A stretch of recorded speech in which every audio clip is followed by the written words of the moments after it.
Welcome to Kovai cookery. நம்ம channel இது வரைக்கும் சப்ஸ்கிரைப் பண்ணேன்னா பண்ணிக்கோங்க. பக்கத்தில் இருக்கிற பெல் ஐக்கானை கிளிக் பண்ணிக்கோங்க. அப்போ தான் நாம் போடுற வீடியோலாம் உடனுக்குடனே உங்களுக்கு வரும். இன்றைக்கி நம்ம ஒரு ரிச்சான பட்டர் மஷ்ரூம் கிரேவி எப்படி பண்ணலான்னு பார்க்கலாம். இது சப்பாத்திக்கு, நானுக்கு எல்லாத்துக்குமே ரொம்ப நல்லாயிருக்கும். நல்லா ரிச்சாகவும் இருக்கும், நல்லாவும் இருக்கும். 200 கிராம் பட்டர் மஷ்ரூம் எடுத்துக்கலாம். 3 தக்காளி எடுத்துக்கலாம். அதை நான் கட் பண்ணுற மாதிரி இந்த டைப்பில் கட் பண்ணிக்கோங்க. இது அரைக்கிறதுக்கு தான் டொமேட்டோ எடுத்துருக்குறோம். 3 கட் பண்ணி அரைச்சிக்கலாம். பச்சையாகவே வறுக்கொள்ள வேண்டியதில்லை. அதுக்கு ஒரு 2 பெரிய வெங்காயம் எடுத்துருக்கிறேன், அதையும் கட் பண்ணிக்கலாம். இது எல்லாமே உங்களுக்கு அரைக்கிறதுக்கு தான், அதனால் நீங்கள் எப்படி வேணுமோ கட் பண்ணிக்கலாம். இப்போது நம்ம அது எல்லாத்தையும் முதல் ஒரு 3 பச்சை மிளகாய் எடுத்துக்கலாம். அது கூடயே நம்ம கட் பண்ணி வச்சுருந்த வெங்காயம் சேர்த்துக்கலாம். அதையும் அரைச்சிக்கிறதுக்கு தான், அதனால் நீங்கள் சின்ன சின்னதாக கட் பண்ணணும்லாம் அவசியம் இல்லை.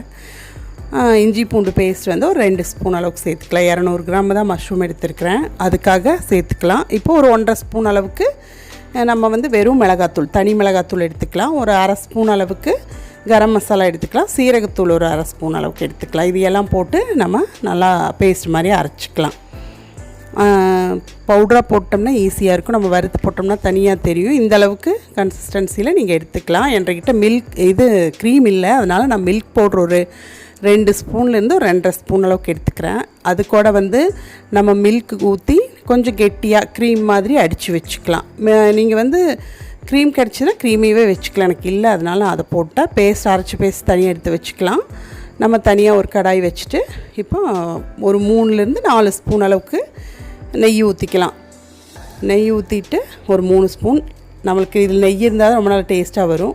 அதனால் நான் ஒரு 3 ஸ்பூன் ஊற்றிருக்கிறேன். அதில் ஒரு பச்சை மிளகாய் வாசனைக்காக போட்டு கொஞ்சம் ஃப்ரை பண்ணிக்கலாம். இது ஃப்ரை ஆனதுக்கப்புறமா நம்ம அரைச்சி வச்சுருந்த கிரேவியை உள்ளே போட்டு கொஞ்சம் ஃப்ரை பண்ணிக்கலாம். அது கொஞ்சம் நல்லா எண்ணெய் பிரிஞ்சு வர அளவுக்கு கொஞ்சம் பொறுமையாக நல்லா உங்களுக்கு வதக்கி விட்டுட்டிங்கன்னா தான் அது டேஸ்ட்டு கிடைக்கும் நல்லா இந்த கிரேவி. அதனால் நல்லா வதக்கி விட்டுக்கிறேன்.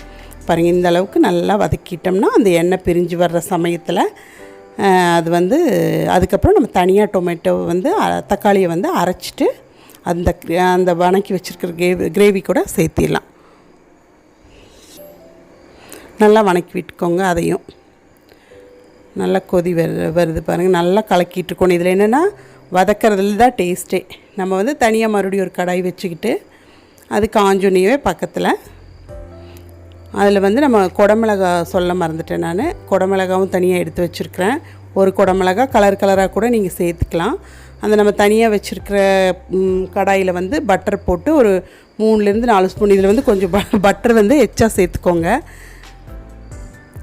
அதில் கட் பண்ணி வச்சுருக்கிற குடமிளகா அதாவது நான் ஒரு கலர் தான் இருந்தது, அதனால் அந்த ஒரு கலர் மட்டும் ஒரு குடமிளகா சேர்த்துருக்குறேன். அப்புறம் நம்ம வெட்டி வச்சுருந்த மஷ்ரூமை சேர்த்து வதக்கி விட்டுக்கலாம். இதுக்கு தண்ணியெல்லாம் எதுவுமே ஊற்ற வேண்டியதில்லை. கொஞ்சமாக சால்ட் சேர்த்துனிங்கனாவே அதில் இருக்கிற தண்ணியெல்லாம் வந்துடும். பக்கத்தில் அப்படியே கடாயில் இருக்கிற அந்த கிரேவியும் கலந்து விட்டுக்கலாம். நான் அளவாக கொஞ்சம் உப்பு சேர்த்துறேன். அந்த மஷ்ரூமே தண்ணி விடும், அதே போதும் நம்மளுக்கு வதக்கிறதுக்கு. நல்லா இந்த மாதிரி வதக்கி விட்டுக்கோங்க. இப்போ நம்ம கலந்து வச்சுருந்தோமில்ல அந்த பால் பவுடரும் பாலும் சேர்த்தும் அந்த க்ரீமை நம்ம அதுக்குள்ளே ஊற்றிக்கலாம்.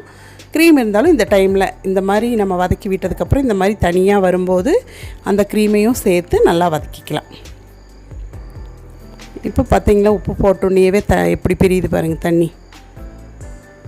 ஒன்றுமே தண்ணியெல்லாம் சேர்த்தவே வேண்டியதில்லை. இப்போ கிரேவி ஒரு பக்கமாக வதக்கிட்டு இப்போ அதுக்கு அந்த கிரேவிக்கு தேவையான அளவுக்கு, அதாவது கெட்டியாக வேணும்னு சொன்னால் நம்ம அதுக்கு தகுந்த மாதிரி ஊற்றிக்கலாம். இல்லை கொஞ்சம் லூஸாக வேணும்னாலும் நீங்கள், அதுக்காக ரொம்ப லூஸாக இருந்தால் இந்த கிரேவி நல்லா இருக்காது. அதனால் ஒரு 1/2 டம்ளர்லேருந்து 1 டம்ளர் அளவுக்கு சேர்த்திருக்கேன் நான். இப்போ கல்லுப்பு, அதாவது கிரேவிக்கு உண்டான கல்லுப்பை மட்டும் நம்ம போட்டுக்கிறோம். இதில் மஷ்ரூமுக்கும் குடமிளகாக்கும் அதிலேயே போட்டு நம்ம வதக்கியிருக்கோம். அதனால் அந்த உப்பு இருக்கும், ஞாபகமாக கரெக்டாக இதுக்கு ஏற்ற மாதிரி போட்டுக்கோங்க. அப்புறம் எச்சு கம்மினா கடைசியில் போட்டுக்கலாம். இப்போ அந்த பக்கமாக நம்ம மஷ்ரூம் வெந்துட்டுருக்குது. இப்போது கொத்தமல்லி தழை தூவி ஒரு கலக்கி விட்டுட்டு இப்போ நம்ம வதக்கி வச்சுருந்த அந்த மஷ்ரூமையும் குடமிளகாவையும் உள்ளே சேர்த்துக்கலாம். அவ்வளோதான், ஒரு 2 நிமிஷம் அதை கலந்து விட்டுட்டால் நம்மளுக்கு இந்த கிரேவி ரெடி ஆயிடும். கொஞ்சம் பட்டர் ஜாஸ்தியாக தான் இருக்கும், ஆனால் டேஸ்ட் ரொம்ப நல்லாவே இருக்கும்.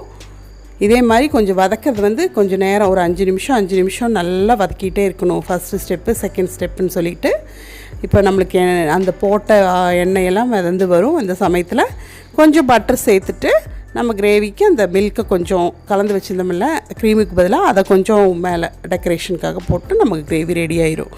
இது எப்படி இருக்குன்னு செஞ்சு பார்த்துட்டு கமெண்ட் பண்ணுங்கள். நம்ம சேனலையும் சப்ஸ்கிரைப் பண்ணுங்கள். நன்றி, வணக்கம்.